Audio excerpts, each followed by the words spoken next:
High everyone, welcome back to my channel. আশা করি তোমরা সবাই ভালো আছো।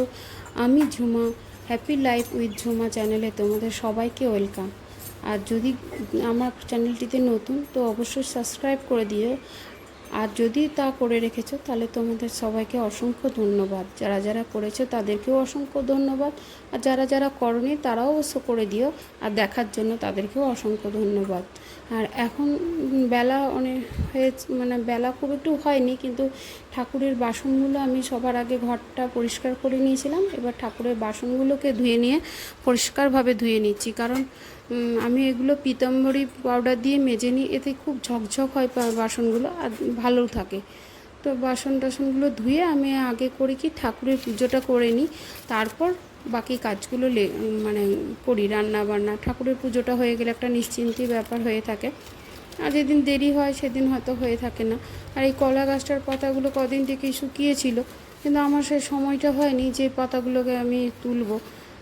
আজকে সময় যখন পেলাম একটু তুলে দিলাম। আর এইদিকে এই যে গাছের যে মাটিগুলো বৃষ্টির ঝাঁটে একটু একটু দেওয়ালের মধ্যেও কিন্তু গুঁড়ো গুঁড়ো মতো লেগে যায়, দেখতে কেমন লাগে। তাই আমি এগুলোকে রোজ যতটা পারি মুছে পরিষ্কার করে রেখে দিই, তাহলে অনেকটা ক্লিন থাকে। আর যদি মানে ওটাকে রেখেই দেওয়া হয় যে বর্ষার সময় মাটি থাকবে, পরে পরিষ্কার করবো, তাহলে কিন্তু আরোই বেশি নোংরা হবে, দেখতেও ভালো লাগে না খুব একটু।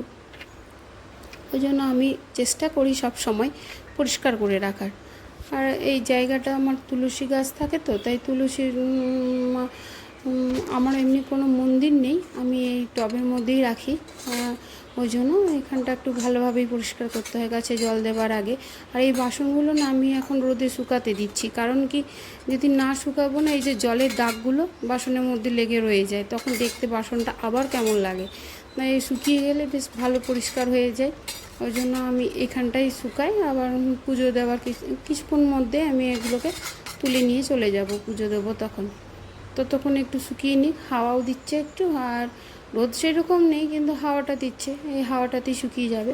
আর আমি এখন এলাম এই বেসিনটা পরিষ্কার করতে। বেসিনটা যেহেতু আমার রাস্তার ধারের মধ্যেই, আর তার মধ্যে এই যে বাসনগুলো পরিষ্কার করলাম একটু নোংরা হয়ে গেছে। আর আমাদের বাড়িতে একটা বাবা ছেলের, ওদের দুজনেরই একটা, মানে আমার ছেলে বা আমার হাজব্যান্ডের কথা বলছি, ওদের দুজন খুব মানে নোংরা জিনিসটাকে খুব মানে নোংরাটাকে সবাই অপছন্দ করে, কিন্তু ওদের মানে একটু বেশি পরিষ্কার থাকলে ওদের খুব খুঁতখাত, মানে তাহলে ওরা দাঁড়িয়ে থাকবে, বলবে পরিষ্কার করো, তা তারপরে আমরা হাত মুখ ধোবো। মানে ওই জন্য আমি ওকে সবসময় কী হয়, সবসময় আমাকে এই বেসিনগুলো অন্তত পরিষ্কার রাখতে হয়।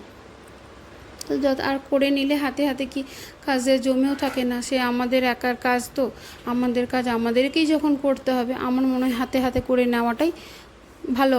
তাতে কি কাজটা খুব মানে বোঝায় না যে অনেক কাজ হয়ে গেছে।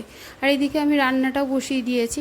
আমি এভাবেই রান্নাটা করি, কারণ কখনো কখনো রান্না দেরি হয়ে যায় কাজগুলো করতে। ওই জন্য আমি কী করি, একদিকে রান্না বসিয়ে দিই, রান্নাটা গ্যাসের সিমে হয়, আর একদিকে আমি নিজের কাজে ব্যস্ত থাকি। তাহলে কি দু রকমই হয়ে যায়, একবার নেড়ে চেড়ে গেলাম আবার করলাম। আর আজকে এই ডিমের কারিটা এখন বানাচ্ছি, ভাতটা আগেই নামিয়ে নিয়েছিলাম। ওই কাজ হতে হতে ঘর দর যখন পরিষ্কার করছিলাম, তখন আমি কী করি, সকালে উঠেই না আগে বাসি কাপড়টা ছেড়ে নিই। বাসি কাপড়টা ছেড়ে নিলে না সব কাজ করা যায়।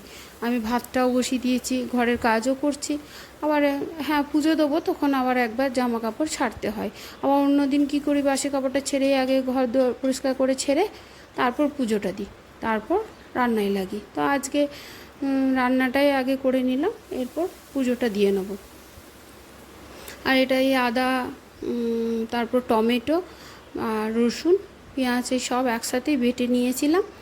আর একটু নুন হলুদ আর এই জিরে গুঁড়ো এই দিয়েই ডিমের কারিটা বানিয়েছিলাম। মশলাটা ভালো করে কষে নিয়েছিলাম। মশলাটা যখন কষা হয়ে গেছিলো তখন তার মধ্যে একটু জল দিয়ে তারপর ডিমগুলোকে আমি কী করি, ওর মশলার সাথে একটু কষিয়ে নিই। কষিয়ে নিয়ে ওটা আস্তে আস্তে হতে দিই, দিক দিক করে হয়ে গেলে তার মধ্যে যদি একটু ধনে পাতা থাকে অবশ্যই ধনে পাতা ছড়িয়ে দেওয়া যায়, বা গরম মশলা। আমি কোনোটাই ইউজ করিনি, কারণ ধনে পাতা ছিল না। আর গরম মশলা দিলাম না, কারণ শরীরটা কারোরই ভালো নেই, ওই জন্য আর গরম মশলা দিলাম না, ও হালকাভাবেই করলাম। আর তার সাথে দিয়ে দিয়েছিলাম দুটো সেদ্ধ করা আলু, কারণ আলুটা আমার আর আমার ছেলের আবার একটা মানে লাগে। তোমাদের দাদাভাই অত আলু পছন্দ করে না। তার আর বেশি কিছু আজকে বানাইনি, ওই ডিমের কারি, ডাল, লাউ সবজি আর চাটনি, ওই আমড়ার চাটনি এই বানিয়েছিলাম। আর বেশি কিছু করিও নি। বেশি কিছু আমাদের বাড়িতে খেতে ওরা পছন্দ করে না, বেশি সবজি খেতে পছন্দ করি আমি, কিন্তু ওরা বাবা ছেলে অতটা পছন্দ করে না। এবার আমি যেহেতু একার জন্য করব, তাই ওদের জন্য করি বলে ওরা খায়, কিন্তু খুব বিরক্তিতেই ওরা খায়। ওদের দুটো কোনো আইটেম দিয়ে দিলে ওরা বেশি খুশি হয়, বলে এত সবজির মধ্যে ভাতটা টেস্ট হয় না। আর রান্না বান্না কমপ্লিট হয়ে গেছে। এবার আমি এসেছি ড্রেসিং টেবিলটা পরিষ্কার পরিচ্ছন্ন করতে।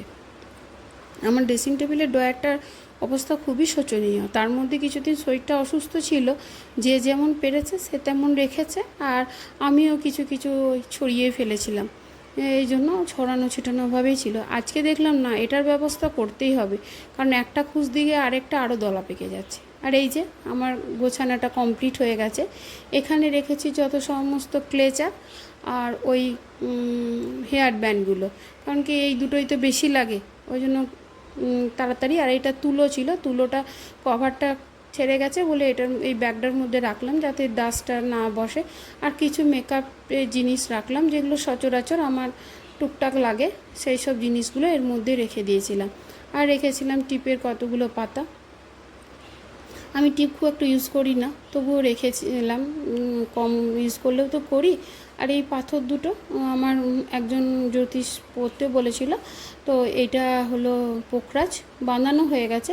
এটা আমি পরবো বলে এখনও পড়া হয়নি। আর এটা আমি আগে থেকেই পড়ে থাকতাম, যেহেতু শোধন করাতে নিয়ে যাবে পোখরাজটা, তাই ভাবলাম সব দুটোই একসাথে শোধন করিয়ে আবার ফ্রেশভাবে পরবো।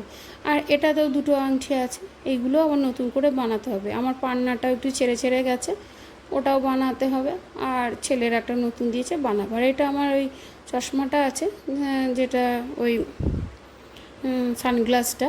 আর এটাতে আমার থাকে কিছু খুচরো পয়সা। এই পাউচটা আমার খুব পছন্দ, বেশ ছোট্ট একটা কিউট টাইপের। তো এটাতে খুচরো পয়সাগুলো কি হয়, এদিক ওদিক ছড়িয়ে থাকে, খুব বিরক্ত লাগে, আর দরকারের সময় পাওয়া যায় না।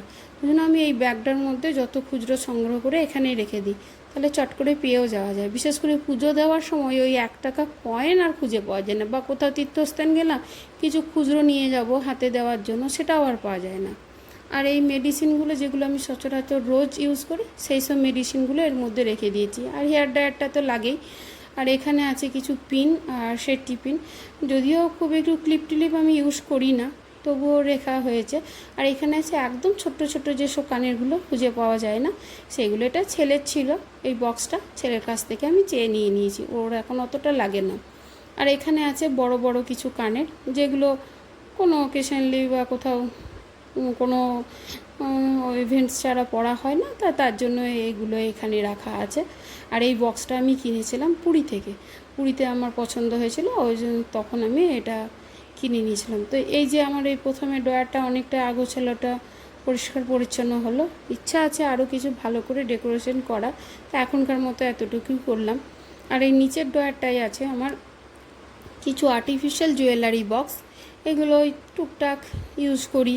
হ্যাঁ, আর তার পাশের বক্সটাতেও আছে কিছু আর্টিফিশিয়াল, ওই গলার পরার জন্য, কোনো অকেশনলি পরার জন্য রাখা আছে। আর এটা আমার মেডিসিনের বক্স, আমার বলতে বাড়ির সবার যার যখন লাগে কিছু। আর এটা সুতোর বক্সটা এখানেই রেখে দিয়েছে। আর এই ব্যাগটা নিয়ে আমি যখন যাই, এটার মধ্যে আমি মেকআপের কিছু টুকটাক জিনিসপত্র নিয়ে চলে যাওয়াই হয়। আর এই নিচে আছে আমার কিছু অরিজিনাল গোল্ড জুয়েলারিগুলো, মানে একটা অকেশন ছিল আনানো হয়েছিল, আর বাকিগুলো সব লকারেই আছে। এইগুলো লকারে চলে গেছে যখন, কিন্তু আমার কাছে ছিল তাই আমি দেখিয়ে দিলাম। আর বাকি এই টুকটাকই আছে, সেরকম কিছু এখানটাই নেই। আর এই ড্রয়ারের পেছন দিকটায়, ড্রেসিং টেবিলের কাছের পেছন দিকটায় থাকে আরও বেশি মানে আমার সাজার জিনিসগুলো, যেগুলো খুব একটু লাগে না, কখনো কখনো লাগে সেইগুলোই। আর এইগুলো তো কিছু রেগুলার বিশেষ সাইড ড্রয়ারগুলো তো থাকে, আর ওপরে থাকে বেশিরভাগ ওই বডি স্প্রে, সানস্ক্রিন, এই ধরনের জিনিসগুলো ওপরটাই থাকে। এইভাবে আমি আমার ড্রেসিং টেবিলটাকে অর্গানাইজ করে রেখে দিয়েছি, যতটুকু পেরেছি এইভাবেই গুছিয়ে টাছিয়ে রেখেছি। তো ড্রয়ারটা তোমাদেরকে দেখালাম। আর রাতে করেছিলাম আমি, এখন রাতের ডিনারে চলে এসেছি, ডিনার বানাতে। তো করেছিলাম ওই যে কালো চানাগুলো ভিজিয়ে রেখেছিলাম, সেটাকে সেদ্ধ করেছি, সেই কালো চানা, আলু আর ছোট্ট ছোট্ট করে সয়াবিন কেটে তার মধ্যে নুন, হলুদ, একটু জিরে গুঁড়ো আর আদা কুচো কুচো করে কেটে, কটা কাঁচা লঙ্কা, এগুলো দিয়ে আমি ভালো করে এগুলো কষিয়ে নিয়েছি। একটু ম্যাশ করে নিলাম, কেন কি তাহলে কি জিনিসটা গ্রেভিটা একটু ভালো হবে, রুটি দিয়ে খাবে তো, ওই জন্য আমি একটু ম্যাশ করে নিয়েছি।